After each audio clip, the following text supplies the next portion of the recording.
نہ جانے کیوں لوگ خوبصورت الفاظ اپنے سینے میں سمیٹ لیتے ہیں۔ سننے کا طریقہ سیکھیں اور آپ کو ان لوگوں سے بھی فائدہ ہوگا جو برا بولتے ہیں۔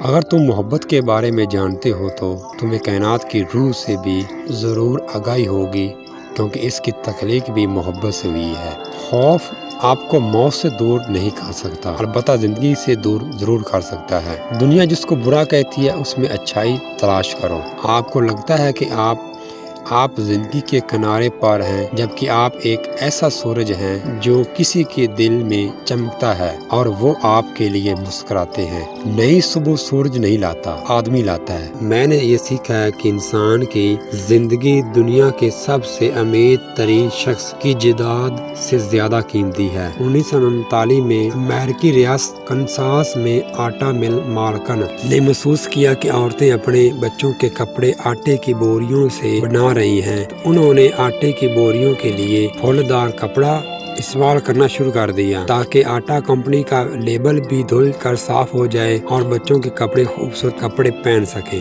دوسروں کو متاثر کرنے کی خواہش ذہنی قید بدترین شکلوں میں سے ایک ہے۔ دوست محبت کرنے والوں سے بہتر ہے، کیونکہ دوست مسائل حل کرتے ہیں جبکہ محبت کرنے والے انہیں پیدا کرتے ہیں۔ وہ دن آئے گا جب تم اپنی حقیقت کو جینے کے لیے اپنے خوابوں کو زبردستی چھوڑ دو گے۔ اگر اپنا وقت تتلیوں کا پیچھا کرنے میں گزاریں گے تو وہ اڑ جائیں گی، لیکن اگر آپ اپنا وقت ایک خوبصورت باغ کو بنانے پر لگائیں گے تو تتلیاں خود بخود آپ کے پاس آئیں گی۔ بالکل اسی طرح آپ اپنے آپ کو بہتر بنانے پر توجہ دیں تاکہ وہ سب کچھ حاصل کر پائیں گے جو آپ چاہتے ہیں۔ ہم اپنی چاہت پر نہیں، اپنی شخصیت کی بنا پر لوگوں کو متوجہ کرتے ہیں۔ لوگوں کے پیچھے نہ بھاگو، بلکہ انہیں اپنے پیچھے بھگانے پر مجبور کرو۔ جب آپ کہیں گے کہ آدھا معاشرہ برا ہے تو سب ناراض ہو جائیں گے۔ اگر آپ کہیں گے کہ آدھا معاشرہ اچھا ہے تو آپ کو منائیں گے، حالانکہ دونوں فرقوں کا ایک ہی مطلب ہے۔